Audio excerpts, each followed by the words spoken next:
Hello friends, मैं आशीष स्वागत करता हूं आपके अपने यूट्यूब चैनल पर। फ्रेंड्स, जैसा कि आप सभी को पता है कि इसमें रोजगार विद अंकित सर का जो वीकली मॉक टेस्ट आता है उस मॉक को सॉल्व करते हैं। आज हम जो दिल्ली पुलिस कांस्टेबल का वीकली मॉक आया है, देखिए मिनी मॉक को भी हमने सॉल्व किया है। आपने अगर वीडियो नहीं देखा है तो उसे भी जाकर जरूर देख लीजिए। अब जो है हम दिल्ली पुलिस कांस्टेबल का जो वीकली मॉक आता है, यानी कि आज 3 सितंबर संडे को उस मॉक को भी सॉल्व करेंगे। बहुत बढ़िया होगा कि सर ने मिनी मॉक दे दिया है, तो उसे भी आप जरूर लगाइए। इससे आपका जो है मतलब टाइम टाइम जितना कम हो सकता है मिनी मॉक से हो जाएगा। ठीक है, अब देखिए उसके बाद हम जो यूपी पुलिस को भी सॉल्व करेंगे। पहले इसमें हम दिल्ली पुलिस कांस्टेबल के मॉक को देखेंगे, इसमें मैथ के सवालों को देखेंगे। तो पूरा वीडियो जरूर देखिएगा, इसमें आपको बहुत कुछ सीखने को मिलेगा। और मतलब अगर आपके संपर्क में कोई और होगा जो दिल्ली पुलिस का तैयारी कर रहा है, फॉर्म तो भराना स्टार्ट हो गया, तो उसे भी जरूर बता दीजिएगा। अगर टेस्ट देते हैं और मैथ में कहीं दिक्कत आता होगा तो चलिए टेस्ट स्टार्ट करते हैं। देखिए टेस्ट स्टार्ट करते हैं। इसमें 15 सवाल मैथ के होंगे, वो सारे 15 सवालों को देखेंगे। अब स्टार्ट कर देते हैं। ठीक है, देखिए इससे पहले भी हमने इसके बहुत सारे मॉक को सॉल्व किया है। आज हम जो है 30 सितंबर के मॉक को सॉल्व करेंगे। तो ये पीछे जो है पंखा चलने की आवाज़ आ रही होगी, तो उसे आप एडजस्ट कीजिएगा क्योंकि गर्मी बहुत ज़्यादा है। तो चलिए टेस्ट स्टार्ट करते हैं। ठीक है, अटेम्प्ट 90 मिनट के टाइम में 100 क्वेश्चन है, जिसमें 15 सवाल मैथ के होंगे, वो सारे 15 सवालों को देखेंगे। तो चलिए टेस्ट स्टार्ट। अब देखिए क्वांटिटेटिव एप्टीट्यूड, जो हमारा क्वेश्चन नंबर फर्स्ट क्या कर रहा है। क्वेश्चन नंबर फर्स्ट है कि देखिए बहुत बढ़िया प्रश्न है। 0.46 के ऊपर रैंकिंग, ठीक है, 0.46 के ऊपर रैंकिंग प्लस 0.723 के ऊपर डबल रैंकिंग, मतलब 23 के ऊपर रैंकिंग है, माइनस 0.39 के ऊपर रैंकिंग, 9 के ऊपर के वाला है, इंटू 0.7 के ऊपर रैंकिंग। ठीक है, बढ़िया प्रश्न है, पूरा देखिएगा जरूर। ठीक है, समझेंगे कैसे इसे। उसमें जो है आज मिनी मॉक में जो है 20 मिनट का टाइम ही मिलता है, तो उसमें जितना फास्ट हो सकता है बताए हैं। 20 मिनट के अंदर मतलब बनाने की कोशिश किए हैं, लेकिन थोड़ा 1-2 मिनट ज़्यादा लग गया, तो उसे भी आप जरूर देखिएगा अगर उसमें भी कोई प्रश्न फंसा होगा तो। ठीक है, तो देखिए अब इसको कैसे सॉल्व करते हैं। इसके देखिए 46 माइनस, जिस पर रेकरिंग नहीं है उसे घटाते हैं, -4। अब जिस पर रेकरिंग है उसके जगह 9 लिखता है, जिस पर नहीं है जितना पर नहीं है उस पर 0 लिखते हैं। ठीक है, समझ गए। अब देखिए वैसे ही इसमें करेंगे तो 723, और जिस पर नहीं है उसे घटाएंगे, और 2 पर रेकरिंग है तो 2 9, और 1 पर नहीं है तो 1 0। ठीक है, इन माइनस 39 माइनस 3, ठीक है, 39 माइनस 3 बटे 9 और 0 1 पर है, इंटू इसको देखो 7 बटे में 9 लिखेंगे। अब देखिए सॉल्व कीजिए। 46 में से 4 गया कितना बचा, 42, 42 बटे में 90, अब प्लस 723 में से 7 गया तो कितना बचा, 716 बटे 990, अब माइनस यहाँ देखिए 36 बटे में 90 इंटू 7 बटे में 9, 9 चौके 36, 7 चौके 28 बचा। ठीक है, अब देखिए सबका एलसीएम कितना हो जाएगा, तो 990 से सब कट जाएगा। 90 से इसको कटाएंगे तो कितना हो जाएगा, 11 मिनट में कटेगा, तो 11 दूनी 22, 11 चौक 44 और 2 46, 462 हो जाएगा। अब प्लस 716 और माइनस देखिए 7 चौक 28, 28 हो जाएगा ना ये, 11 से गुना करेंगे क्योंकि 90 से 11 मतलब 11 8 88, 11 दूनी 22 8 30, 308 हो जाएगा। अब देखिए सॉल्व कीजिए। 716 में हम जोड़ेंगे कितना, 716 प्लस 12 में से 8 गया 4, ठीक है, 12 में से 8 गया 4, 5 में से 0 गया 5, और यहाँ क्या बचा 3 1, 154 बचा ना। 12 में से 8 गया 4, 5 में से 0 गया 4 में से 1। ठीक है, अब बटे में 9 9 0 जोड़िए, 6 और 4 10, ठीक है, 5 और 1 6 और 1 7, 7 और 1 8, यानी कि 870 बटे में 990, 0 से 0 कट गया, यानी कि 87 बटे 99 को हम क्या लिख सकते हैं, तो 0.87 के ऊपर रैंकिंग लिख सकते हैं दोनों के ऊपर। तो 0.87 के ऊपर रैंकिंग कौन से ऑप्शन में, तो ऑप्शन नंबर सी में, क्योंकि 2 9 है, 0 तो 1 भी है नहीं, तो 7 8 7 के ऊपर रैंकिंग लिख देंगे, तो कौन सा ऑप्शन हो जाएगा, ऑप्शन नंबर सी। उम्मीद करते हैं आपको समझ में आया होगा। अब देखिए next question, question number second. Question number second में देखिए क्या कर रहा है। क्वेश्चन है कि एक कंटेनर में 20 लीटर मिश्रण होता है जिसमें 10% सल्फ्यूरिक अम्ल, ठीक है, कुछ सल्फ्यूरिक अम्ल है और क्या है, और कुछ मान लीजिए कोई मटेरियल है, ठीक है, मटेरियल है। अब कह रहा है कि इसमें जो अनुपात है 10% जब ये है तो 90% जो है और मटेरियल होगा, यानी कि 1:9 के उससे। अब बोला है कि 25% सल्फ्यूरिक एसिड करने के लिए, यानी कि 25% जब सल्फ्यूरिक एसिड होगा तो 75% अदर जो सोल्यूशन होगा वो होगा, तो क्या हो जाएगा, 1:3 हो जाएगा।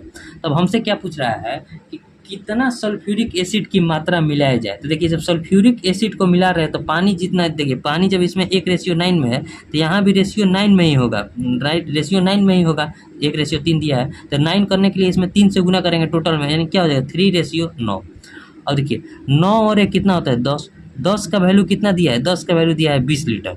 तो हमसे क्या पूछ रहा है कि कितना मिला जाना चाहिए, तो 1 से 3 हो गया सल्फ्यूरिक अम्ल, तो 2 मिलाए हैं, तो जब 10 का वैल्यू 20 है तो 2 का वैल्यू कितना हो जाएगा, इधर 2 से गुना हुआ है तो इधर भी 2 से गुना हो जाएगा, 2 दूनी 4 लीटर जो है हमें क्या मिलाना पड़ेगा, सल्फ्यूरिक अम्ल मिलाना पड़ेगा, तब जाके वो 25% मटेरियल में सल्फ्यूरिक अम्ल हो जाएगा और बाकी जो है अन्य जो सोल्यूशन होगा वो हो जाएगा। 4 लीटर कौन सा ऑप्शन होता है, ऑप्शन नंबर सी में। ये तो बहुत ईजी प्रश्न था, लगभग सभी से बन गया होगा।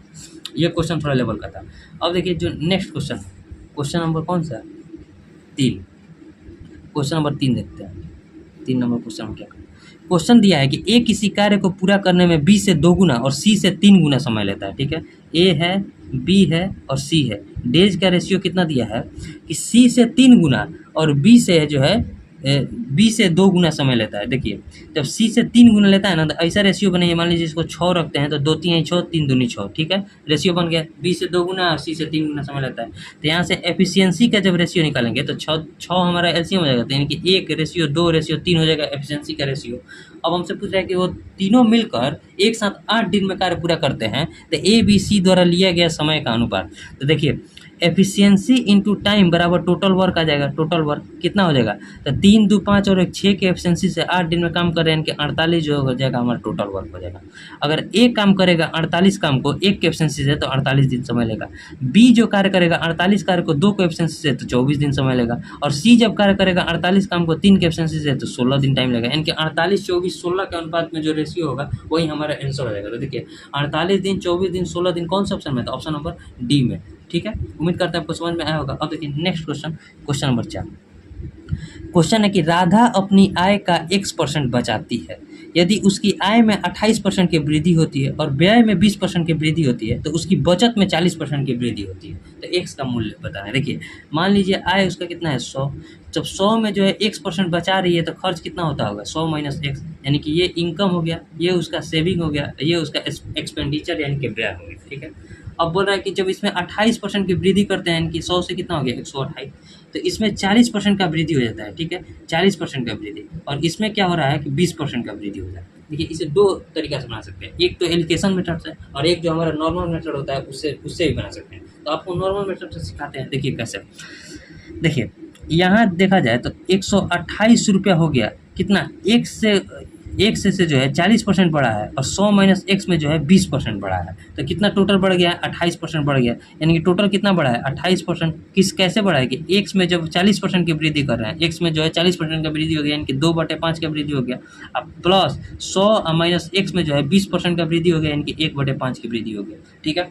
अब देखिए समझिएगा तो क्या हो जाएगा 28 बराबर क्या हो जाएगा 2x/5, अब प्लस 5 से इसमें पूरा करेंगे तो 20, अब माइनस x/5 हो जाएगा ना। और देखिए 20 इधर आ जाएगा तो 8 बराबर क्या हो जाएगा 2x में से x गया x/5, तो हमसे x का वैल्यू पूछ रहा था, x बराबर कितना हो जाएगा 8 5 40, यानी कि 40 जो है सेविंग कर रहा था, x% बचाता है, यानी कि 40% जो है वहाँ बचा रहा था, तो x का वैल्यू कितना आ गया 40। एक एलिगेशन भी मेथड होता है, अगर आप कहिएगा तो उसे भी बताएंगे, उसे हम अपने टेलीग्राम में मतलब सॉल्व करके डाल देंगे। टेलीग्राम वाला एलिगेशन का मेथड भी बहुत आसान होता है, बस उसे केवल समझना होता है। उसमें कुछ नहीं, 40 है 20 है ओवरऑल 28 है, करिए 2 आ जाएगा आंसर, वैसे भी कीजिएगा तो आराम से आ जाएगा।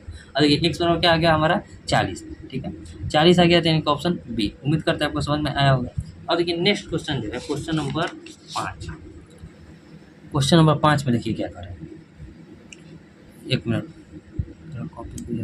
क्वेश्चन नंबर 5 में देखिए क्वेश्चन आपको दिख रहा है। क्वेश्चन क्या कर रहा है कि एक निश्चित राशि सालाना चक्रवृद्धि ब्याज पर 2 साल में 29,000 मतलब 2,91,600 रुपया होगा, और 3 साल में देखिए बहुत आसान प्रश्न बन गया, 3 साल में कितना बन रहा है 3,14,928 रुपया, और 2 साल में कितना बन रहा है 2,91,600 रुपया। तो 1 साल में कितना बढ़ गया, तो 1 साल में देखिएगा तो 8 2 9 में से 6 गया 3, 4 में से 1 गया 3, 11 में से 9 गया 2, यानी कि 23,328 रुपये बढ़ा है 1 साल में। तो पहले हमें रेट निकालना पड़ेगा, फिर इस पर एसआई निकालेंगे। तो रेट बराबर क्या हो जाएगा, 1 साल का जो अंतर होता है सीआई और एसआई का बराबर होता है। तो यहाँ अंतर कितना है 1 साल का, तो 23,328 रुपया ब्याज आया है किस पर 2,91,600 पर। तो हमसे क्या पूछ रहा है रेट मान गुने 100 करेंगे, और देखिए 2 जीरो से 2 जीरो कट गया, पहले देखिए, जब इतना लंबा होता है ना तो इकाई अंक से देखते हैं। अगर 10 गुना करेंगे तो 29,000 हो जाएगा। अगर इकाई अंक 6 है, अगर 6 है तो 8 से गुना करेंगे तो 8 छक 48, इकाई अंक 8 लाना है तो 8 से गुना करके देखिए पूरा कट जाएगा। 8 छक 48, 8 कम 8 4 12, 8 9 72, 72 और 1 73, 8 दूनी 16, 7 23, कट गया ना पूरा, यानी कि पूरा जो है 8 से कट जाएगा। यानी कि रेट आ गया कितना हमारे पास, 8% का रेट आ गया। रेट आ गया 8%। अब हमसे क्या पूछ रहा है, ऐसा ही निकालना है, ठीक है। 40,000 रुपया पर, 40,000 रुपया पर 8% के रेट से समान ब्याज दर है और 2 वर्ष के लिए, 2 वर्ष के लिए कितना हो जाएगा बटे 100। देखिए 16 16, 8 दूनी 16, 16 चौके 64 और 64 पर 2 जीरो, यानी कितना हो जाएगा 6400 रुपया जो हो जाएगा हमारा, ऐसा ही आ जाएगा, यानी कि ऑप्शन बी। अब देखिए नेक्स्ट क्वेश्चन, क्वेश्चन नंबर 5 के बाद क्वेश्चन नंबर 6। क्वेश्चन नंबर 6 देखते हैं। क्वेश्चन नंबर 6 में क्या कह रहा है, क्वेश्चन आपको दिख रहा है कि सुनीला अपनी यात्रा के पहले 75 किलोमीटर 45 किलोमीटर पर आवर की औसत चाल से और अपनी कार चलाती है, ठीक है। उसके बाद शेष 45 किलोमीटर यात्रा में 70 किलोमीटर पर आवर की औसत चाल से कार चलाती है। यदि सुनीला यात्रा के दौरान कहीं भी नहीं रुकती तो पूरी यात्रा के दौरान सुनीला के औसत चाल बताना। तो चाल बराबर क्या होता है, डिस्टेंस अपॉन टाइम, ठीक है। तो अब देखिए डिस्टेंस हमारा दिया है कितना कितना, तो देखिए 75 किलोमीटर जा रही है किस स्पीड से, 45 के, और एक जा रही है 45 किलोमीटर, यानी टोटल डिस्टेंस हमारा यही है। और जो 75 के चाल से जा रही है, 75 जो डिस्टेंस कवर कर रही है 45 के स्पीड से कर रही है। टाइम निकालने के लिए स्पीड, डिस्टेंस अपॉन स्पीड बराबर टाइम आ जाएगा। अब फिर जो जा रही है 45 जो जा रही है वो 70 के स्पीड से जा रही है, ये हमारा टाइम का आ गया। देखिए 75 और 45 जोड़ेंगे तो कितना हो जाएगा, 75 5 80 या 40 120। अब इसमें देखिए 15 से कटाएंगे तो 5 और 15 से कटाएंगे तो 3, यानी कि 5/3 और प्लस 9 5 45, 14 5 70, यानी कि 9/14, ठीक है। अब देखिए 120 इंटू 14 तिया 42 अब बटे में 14 5 70 और 27 कितना होता है, देखिए 70 और 27, 9 तिया 27, ठीक है 27 कितना हो जाएगा 120 इंटू 42 और बटे में 70 और 27 कितना होता है 97। 9 7 16, 3 से नहीं कटेगा, किसी से कटेगा नहीं, और एक ही ऑप्शन में 51 97 नीचे में है, तो ऑप्शन डी जो हो जाएगा हमारा आंसर हो जाएगा। अब इसे सॉल्व करने की जरूरत नहीं है, नीचे में एक ही का 97 था, ऑप्शन डी। देखिए कैलकुलेशन जब फास्ट होता है तो उस क्वेश्चन को बनाया जाता है, क्योंकि बहुत सारे जो लोग होते हैं छोड़कर भाग जाएंगे, तो आपको भागना नहीं है, बनाना है, ठीक है। और देखिए नेक्स्ट क्वेश्चन जो है क्वेश्चन नंबर 7। क्वेश्चन नंबर 7 में देखिए क्या करें, क्वेश्चन नंबर 7 में करें कि एक शंकु का आयतन दिया है, यानी कि शंकु का आयतन कितना होता है 1/3 पाई आर स्क्वायर इंच बराबर दिया है 27,720। तो हमसे क्या पूछा है, शंकु का ऊंचाई भी दिया है, इंच बराबर दे दिया है 20 सेंटीमीटर। तो शंकु का आधार का क्षेत्रफल पूछ रहा है, बहुत आसान है, इनकी पाई आर स्क्वायर का वैल्यू पूछ रहा है। देखिए पाई आर स्क्वायर यहाँ भी है, पाई आर स्क्वायर का वैल्यू भी पूछ रहा है, तो कुछ करना नहीं है। तो जब यहाँ पाई आर स्क्वायर का वैल्यू निकालेंगे ना तो क्या निकाल देंगे, यहाँ से जब पाई आर स्क्वायर का वैल्यू निकालेंगे तो क्या लिख सकते हैं 27,720 और बटे में इंच इंटू के 3। अब देखिए एज का भी वैल्यू दे दिया है, यानी कि 27,720 और बटे में 20 इंटू के 3, 0 से 0 कट गया, 2 से कटाएंगे तो 13 दूनी 26, एक साथ 2 8 16, 2 8 16, 1 2 यानी कि 1386 में आपका कट जाएगा। अब देखिए 3 छक 18, इकाई अंक 8 किसका किसका है, एक ही के ऑप्शन में है, तो हमारा जो है 31 41 58 जो हो जाएगा आंसर हो जाएगा। आप गुना करके देखिए 41 58 ही आएगा, एक ही के ऑप्शन में इकाई अंक 8 था। तो इस ऑप्शन को भी आपको देखिए, हम ऑप्शन से मारना इसलिए सिखाते हैं कि ऑप्शन को आप ध्यान में रखते रहिए, ताकि ज़्यादा कैलकुलेशन करने के मतलब फेवर में नहीं रहिए। जितना अगर ऑप्शन में मान लीजिए एक ही का इकाई अंक 8 है तो हम क्यों आगे कैलकुलेशन करें, ठीक है। अब देखिए नेक्स्ट क्वेश्चन जो है क्वेश्चन नंबर 8, इससे बहुत टाइम की बचत हो जाए जब आप ऑप्शन को देखते हुए मारिएगा। तो क्वेश्चन नंबर 8 में लिखिए क्या करें।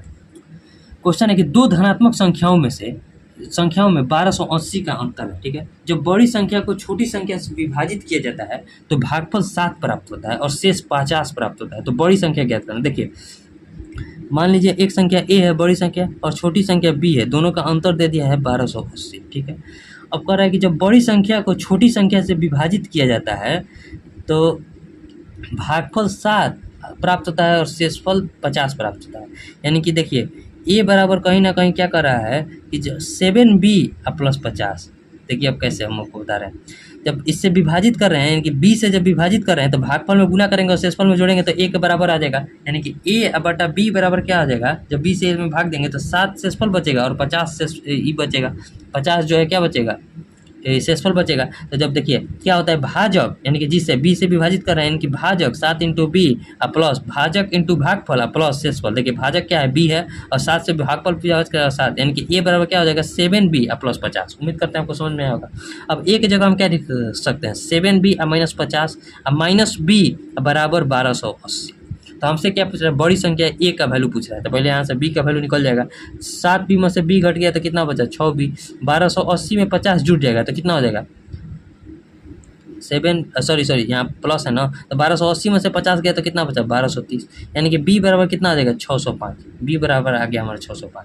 तो हमसे क्या पूछ रहा है, ए का मान पूछ रहा है। तो ए बराबर क्या है 7b प्लस 50। यहाँ से भी निकाल सकते हैं, चाहते तो यहाँ से भी निकाल सकते हैं, तो यहीं से निकालिए। तो क्या लिखेंगे 605 इंटू 7 प्लस 50 करेंगे तो कितना हो जाएगा 7 पंजे 35 0 3 7 छंग 42 प्लस 50 जोड़ेंगे तो कितना हो जाएगा, तो 4285 जो हो जाएगा, 50 35 85 4285 जो हो जाएगा हमारा आंसर हो जाएगा। अरे कहीं गलती हुआ है क्या, एक मिनट रुकिए। तो बड़ी संख्या ज्ञात करना है। यहाँ से देखिए 6 दूनी 12 6 पंजे 30 600 अरे सॉरी 6 दूनी 12 6 पंजे 30 205 हो जाएगा 205। अरे यार अब देखिए 205 इंटू 7 प्लस 50, थोड़ा सा मिस्टेक हो गया। अब देखिए सॉल्व कीजिए, 7 पंजे 35 20 7 140 3 143 प्लस 50 कितना हो जाएगा 1485 जो हो जाएगा हमारा आंसर हो जाएगा। 1485 कौन सा ऑप्शन है, तो ऑप्शन नंबर बी। थोड़ा सा मिस्टेक था, यहाँ 6 के अंक कैसे लिख देते हैं, 6 दूनी 12 205 हो जाएगा, 1485 हमारा जो ऑप्शन बी दिया है वही आंसर हो जाएगा। अब देखिए नेक्स्ट पेज लेते हैं, एक minute, next page question number 5 बन गया, क्वेश्चन नंबर 6 क्वेश्चन नंबर 8 बन गया, question number 9। Question number 9 question क्या कर रहा है कि ए बी सी 10,500 की राशि का अनुपात दिया है, ए है बी है और सी है, कितना दिया है 5:7:9। अब कर यदि प्रत्येक को 500 रुपये अधिक मिलते तो ए बी और सी के राशि का अनुपात, पहले यहाँ से देखिए 9 7 16 और 5 21, 21 का वैल्यू दिया है कितना 10,500, तो एक का वैल्यू कितना हो जाएगा 500, ठीक है 21 पचे 105 एक 500, यानी कि इसको कितना मिलता है 2500, इसको कितना मिलता है 7 पचे 3500 और इसको कितना मिलता है 9 पचे 4500, ठीक है इस 10,500 में। लेकिन 500 रुपये अधिक और मिलता है तो इसमें 500 का प्लस होता, इसमें भी 500 का प्लस होता और इसमें भी 500 का प्लस होता, यानी कितना हो जाता है 3000 रेशियो निकालना है 4000 रेशियो 5000, तो इसका रेशियो क्या हो जाएगा 2 3 0 से 3 0 3 0 कट गया, यानी कि 3:4:5 500 रुपये अधिक मिलता है तो ये रेशियो होता है 3:4:5 कौन सा ऑप्शन है, तो ऑप्शन नंबर बी में। अब देखिए नेक्स्ट क्वेश्चन जो है क्वेश्चन नंबर 10। क्वेश्चन नंबर 10 में क्या कहा है, क्वेश्चन दिया है कि यदि किसी सामग्री का आधा भाग 20% लाभ पर, 1/4 भाग 16% लाभ पर और शेष भाग 24% लाभ पर बेचा जाता है तो अंततः 90 रुपये का लाभ हुआ है, तो उस सामग्री का कुल लागत मूल्य हमें बताएं। देखिए इस पर क्या क्वेश्चन में क्या कहा है 20% को हम क्या लिख सकते हैं 1/5, ठीक है, और एक क्या दिया है भाग 1/4, ठीक है, अरे सॉरी हाँ ठीक है 1/4 और शेष का जो है देखिए समझिए 20, यदि किसी सामग्री का आधा भाग 20% लाभ पर, मतलब आधा भाग देखिए अब से समझते हैं, मान लीजिए हमारा सामग्री है टोटल कितना 100 मान लेते हैं सामग्री, ठीक है 100 मान लेते हैं सामग्री, इसमें से आधा भाग कितना हो जाएगा 50, चाहे इसे उस तरीके से बनाते हैं। रुकिए देखिए आधा भाग को जो है 20% के लाभ पर और 1/4 भाग को जो है 16% के लाभ पर और शेष भाग जो है 24% के लाभ पर बेचा। मान लीजिए आधा भाग को क्या लिख सकते हैं 1/2, 1/4 भाग क्या लिख सकते हैं 1/4, अब बाकी देखिए तो हम क्या कहें जो भाग होता है ना उसी को हम संख्या मान लेते हैं कि 4 दूनी 8, मान लीजिए 8 हमारे पास टोटल संख्या था, 8 संख्या का टोटल सामान कितना था 8 का एक सामान का मूल्य 100 रुपये था, तो 8 सामान का मूल्य कितना हो जाएगा 800 रुपये, यानी कि सीपी हमारे पास 800 रुपये पड़ा। अब देखिए समझिए 8 सामान में से आधा भाग यानी कि 4 सामान को जो है 4 सामान को हमने कितना में बेच दिया, 4 सामान को 20% लाभ पर यानी कि 120 पर बेच दिया। फिर समझिए 1/4 भाग कितना हो जाएगा 8 का 1/4 कितना होता है 2 सामान को कितना में बेच दिया तो 16% लाभ पर यानी कि 116 में बेच दिया। अब देखिए अब बचा हमारे पास कितने 4 2 6 और 8 में से 6 गया कितना शेष भाग यानी कि 2 भाग बचा और इसे बेचे हम कितना में 24% लाभ पर यानी कि 124 में। तो यहाँ कितना कमाए थे 480 रुपये में बेच दिया, यहाँ कितना 116 दूनी 232 रुपया और यहाँ कितना 124 दूनी 248 रुपये, टोटल कितना हो गया 8 2 10 8 3 11, देखिए 8 और 3 11 4 15, 8 3 11 4 15 और 1 16, ठीक है। 5 और 2 7 और 2 9, 960 रुपये हो गया ना। देखिए 800 रुपये की चीज़ को कितना में टोटल बेच दिया, 960 रुपये में, तो कितना लाभ हुआ, 160 रुपये, 160 रुपये लाभ हुआ है ना। लेकिन ये सब जो है हम माने हैं, लेकिन एक्चुअल में यहाँ देखिए 160 रुपये का जो लाभ हुआ है ना, किसके बराबर बोल रहा है कि एक्चुअल में 90 रुपये के बराबर है, 90 रुपये का लाभ हुआ है। तो हमसे क्या पूछ रहा है, उस सामग्री का कुल लागत मूल्य क्या था, तो कुल लागत मूल्य हम कितना माने थे, 800, तो हमसे 800 का वैल्यू पूछा है। तो देखिए 800 का वैल्यू, 16 पचे 80, यानी कि 160 गुण में गुना हुआ है 5 से, तो यहाँ भी गुना कर देंगे 5 से, यानी कि 9 पचे 45, 450 रुपया जो हो जाएगा कुल लागत मूल्य कितना हो जाएगा, 450, यानी कि ऑप्शन ए। देखिए कुछ नहीं है, क्वेश्चन बहुत ईजी है।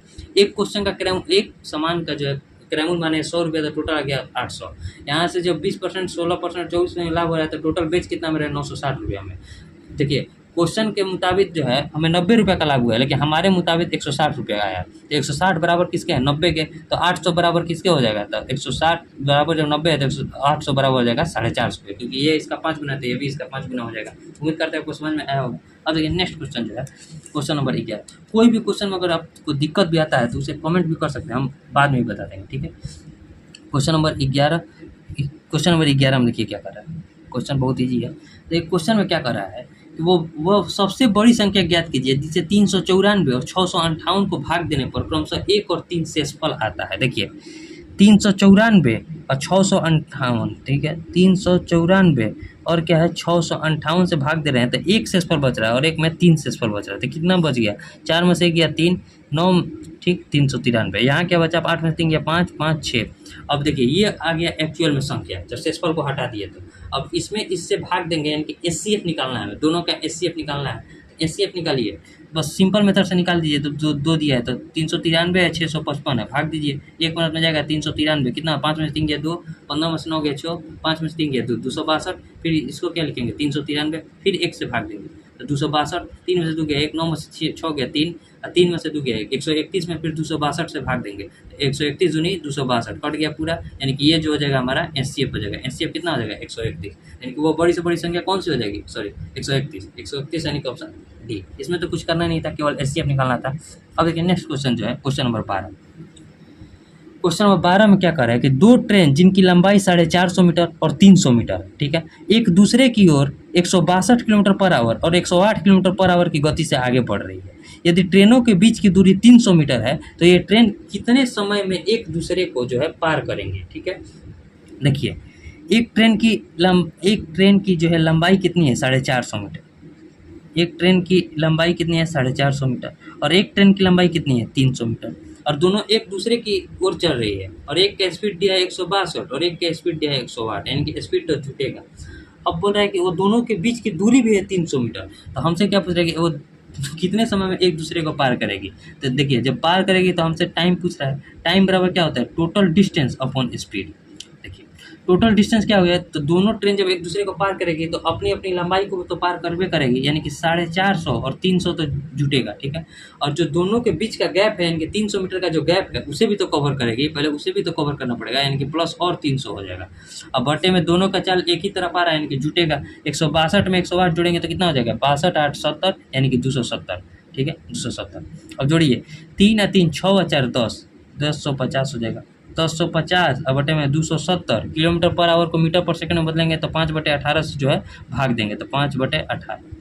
अब देखिए 0 से 0 कट गया, 5 से इसको घटाएं तो 21, 7, अब देखिए 3 से इसको घटाएं तो 7 और 3 से इसको घटाएं तो 9, 9 से इसको घटाएं तो 2, 9 दूनी 18, यानी 7 दूनी 14 सेकंड में जो है एक दूसरे को पार कर जाएगी। 14 सेकंड कौन से ऑप्शन में, तो ऑप्शन नंबर ए में, ठीक है, ऑप्शन नंबर ए में जो है 14 सेकंड हो जाएगा। अब देखिए नेक्स्ट क्वेश्चन है, और आखिरी के कितने सवाल है, 3 सवाल है, तो तीनों सवाल को देख लेते हैं, वो भी प्रश्न तो ईजी था।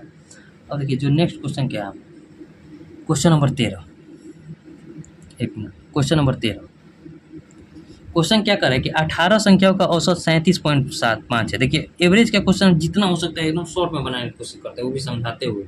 यदि x वाली 6 संख्याओं में को उनमें जोड़ा जाए तो इन सभी संख्याओं का औसत 1 से बढ़ जाता है, ठीक है। तो हमसे x का मान पूछ रहा है, मान लीजिए 6 संख्याओं के जोड़ने से सभी संख्याओं का 1 से बढ़ जाता है, यानी कि अब इसमें जो संख्या कितना हो जाएगा, 18 और 6 और 9 हैं 24, यानी कि टोटल 24 संख्या 1 से बढ़ रहा है, यानी कि 24 टोटल बढ़ रहा है, एक औसत से बढ़ रहा है, यानी कि 24 टोटल बढ़ रहा है। अब हमसे क्या पूछ रहा है कि एक्स का मान बताना है, यानी कि एक्स औसत वाले आए हैं। देखिए 37.5 तो लाना पड़ेगा उन्हें औसत मेंटेन करने के लिए, लेकिन 37.5 तो लेबे किया है, साथ में 24 और एक्स्ट्रा ला दिए हैं। तो 24 जो एक्स्ट्रा लाए हैं वो 6 लोग लाए हैं, यानी कि 24 जो एक्स्ट्रा कितना लाए हैं, 6 लोग लाए हैं, यानी कि 4-4 का औसत से जो है ज़्यादा लाना था सबको 37.5 रुपया, लेकिन ये जो क्या कर रहे हैं ना, सभी लोग 4-4 रुपया और एक्स्ट्रा लेकर आ गया है, तभी ना एक का वृद्धि हो गया 6 लोग में, 24 लोगों में 37.5 तो लाना ही था और 4-4 एक्स्ट्रा ला दिया, यानी कितना ला दिया 41.55 के औसत से जो है 6 लोग आए हैं। 41.5 कौन सा ऑप्शन में था? ऑप्शन नंबर बी में। इसमें कुछ करना था, केवल दिमाग लगाना था और आंसर मारना था। अब देखिए नेक्स्ट क्वेश्चन जो है 14 के बाद जो हो जाएगा हमारा 14 मीटर लंबे और 8 मीटर चौड़े आयताकार पार्क के चारों ओर 1 मीटर चौड़ा रास्ता है, रास्ते कैसे? बहुत ईजी है। देखिए ये हो गया, मान लीजिए पार्क, ठीक है, नहीं ये हो गया पूरा आगे का एरिया और उसके अंदर है पार्क, ठीक है, उसके अंदर है पार्क, चारों ओर 1 मीटर चौड़ा रास्ता है। अब ये जो हो जाएगा हमारा रास्ता हो जाएगा, ये रास्ता। तो देखिए इसका चौड़ाई दिया है, देखिए ये तो दिया है कितना 14 मीटर लंबा और 8 मीटर चौड़ा जो है, 8 मीटर चौड़ा जो है ये पार्क है, और इसके आगे 1 मीटर, एक मीटर, देखिए 1 मीटर यहाँ बढ़ा है, ठीक है, 1 मीटर यहाँ और 1 मीटर यहाँ, यानी कि टोटल जो ऊपर वाले का भाग हो जाएगा 14 और 2 16, और यहाँ इसमें भी देखिए एक यहाँ बड़ा है और एक यहाँ बड़ा है, यानी कि 8 और 2 10 हो जाएगा, ठीक। यानी कि अब रास्ते का जो क्षेत्रफल, ये इसका क्षेत्रफल जब हम निकालेंगे तो क्या हो जाएगा, इस टोटल के एरिया में से इस पार्क के एरिया को घटाना पड़ेगा। तो टोटल का एरिया कितना है 16 × 10, ठीक है, और पार्क का एरिया कितना है 14 × 8, घटाएंगे तो हमारा रास्ता का क्षेत्रफल आ जाएगा। तो 16 तो यहाँ कितना होता है 108, और 14 8 कितना होता है 112, 112 में से 160 160 में से 112 घटेगा तो कितना आ जाएगा 48 12 60, यानी कि 48 मीटर स्क्वायर जो हो जाएगा हमारा आंसर हो जाएगा। 48 मीटर स्क्वायर कितना होता है, कौन सा ऑप्शन में था? Option number C, 48 metre square, यानी कि ऑप्शन सी जो हो जाएगा हमारा आंसर हो जाएगा 48 12 60, ठीक है। अब देखिए नेक्स्ट क्वेश्चन जो है क्वेश्चन नंबर 14 के बाद और आज का आखिरी सवाल क्वेश्चन नंबर 15। क्वेश्चन नंबर 15 में क्या है, कर रहा है कि 8,000 की धनराशि के लिए अर्धवार्षिक रूप से चक्रवृद्धि होने वाली 10% वार्षिक ब्याज दर पर 1.5 वर्ष का चक्रवृद्धि ब्याज कितना होगा। देखिए 1.5 वर्ष का चक्रवृद्धि ब्याज पूछ रहा है, 8,000 की धनराशि है, ठीक है। देखिए 10% जो रेट लग रहा है कितना मंथ के लिए लग रहा है, 12 मंथ के लिए, तो रेट हमें कितना 6 मंथ का ही अर्धवार्षिक लगाना है, यानी कि रेट कितना लगेगा 5% के हिसाब से रेट लगेगा। और कितना साल के लिए लगा रहा है 1.5 वर्ष, यानी कि 1.5 वर्ष में कितना मंथ होता है 18 मंथ, यानी कि 6 मंथ पर 3 बार रेट लगेगा। तो 8,000 रुपये का धनराशि है, 5% के हिसाब से 3 बार रेट लगेगा, 5% के हिसाब से, ठीक है। तो ये हो गया ट्री मेथड से बनाते हैं। तो 8,000 का 5% कितना होता है 8 5 40, यानी कि 400, यहाँ भी 400 और यहाँ भी 400, ठीक। अब इसका 5% ये दोनों पर लगेगा तो 5 के 20 हो जाएगा और यहाँ भी 20 हो जाएगा। अब इसका 5% अगले वाले पर लगेगा, यानी कि 5 के 20। अब ये जो बचा है इस पर भी 5% लगेगा, यानी कितना हो जाएगा 20 का 5% 20 पैसे 100, यानी कि 1 हो जाएगा। अब ये जो हमारा टोटल आया यही हमारा टोटल CI हो जाएगा। तो CI बराबर क्या हो जाएगा, CI बराबर 400 400 400, यानी कि 4 4 8 4 1200, ठीक है, और प्लस 60 है और प्लस 1, यानी कितना हो जाएगा 1261। 1261 जो हो जाएगा आंसर हो जाएगा। 1261 कौन सा ऑप्शन आता है, ऑप्शन नंबर ए, ठीक है। उम्मीद करते हैं आपको समझ में आया होगा। ये हमारा टोटल 15 क्वेश्चन बन गया। अब इसके बाद GK स्टार्ट हो जाता है। 15 क्वेश्चन को हम अटेम्प्ट ले लेते हैं, मतलब सबमिट कर देते हैं, ठीक है। 15 क्वेश्चन आपको समझ में भी आया होगा, कहीं भी दिक्कत हुआ होगा तो उसे भी जरूर बोलिएगा। देखिए ये देखिए क्वेश्चन जो है, देखिए यहाँ 15 क्वेश्चन करेक्ट हैं, 14,145 लोगों ने अब तक दे दिया इसे। 15 क्वेश्चन करेक्ट है, 15 क्वेश्चन हमने बनाया था। उम्मीद करते हैं आपको समझ में भी आया होगा। समझ में आया हो तो इसे शेयर भी जरूर कीजिएगा। मिलेंगे नेक्स्ट वीडियो में, तब तक के लिए जय हिंद।